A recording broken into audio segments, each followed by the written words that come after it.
one. So the picture below is William Wordsworth. So who is William Wordsworth? William Wordsworth, born April 7, 1770 and died in April 23, 1850. He was best known for lyric ballads. He was an English poet, a key figure of Romanticism, and the author of the most famous poem ever written about daffodils. He was called a romantic poet because his poetry and philosophy are representative of the ideals of the Romantic movement. Wordsworth drew inspiration from nature and emotion and the role of the individual in the world.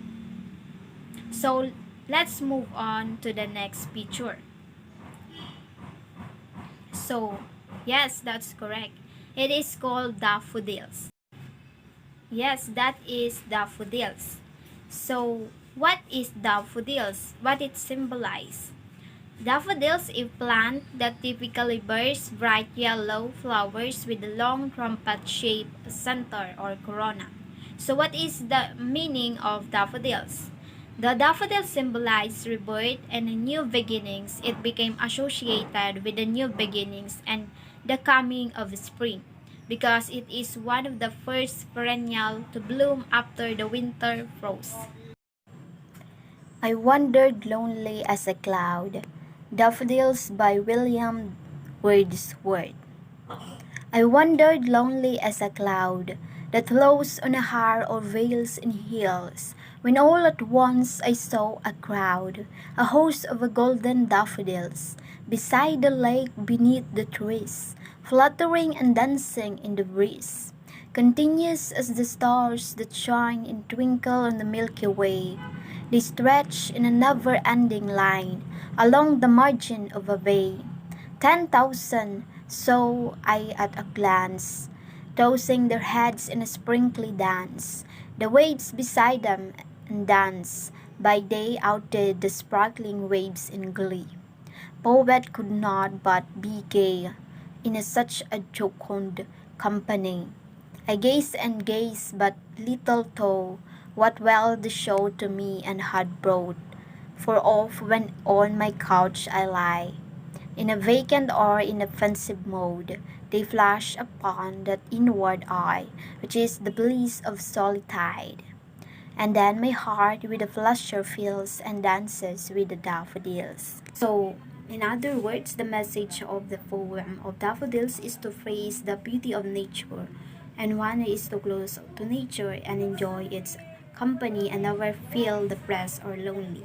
Even in our worst situation, we have to put in our minds that we are not alone in this battle because we have God, and also we have to enjoy it and feel also the happiness that surround us by enjoying ourselves with other people, with our friends and families.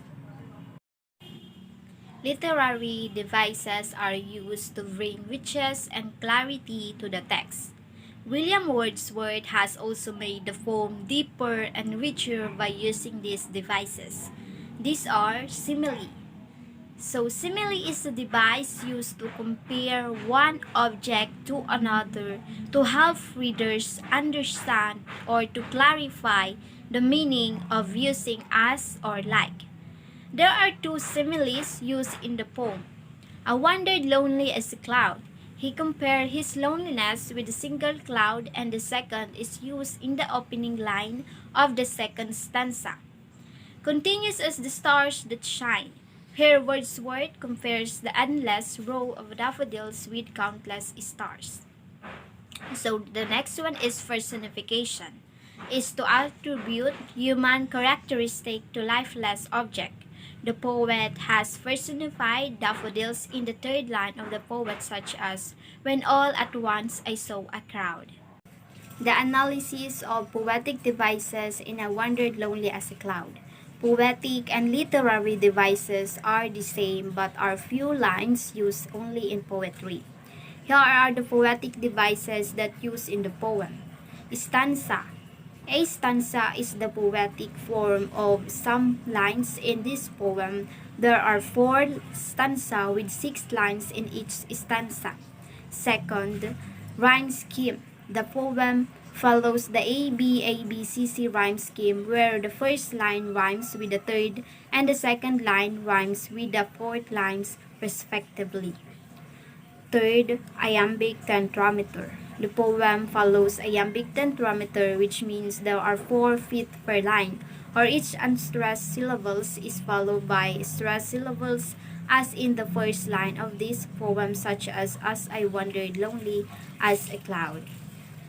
Lastly, parallelism is the use of components in the sentence that is similar in their construction, sounds, meaning, or meter, such as beside the lake or beneath the trees.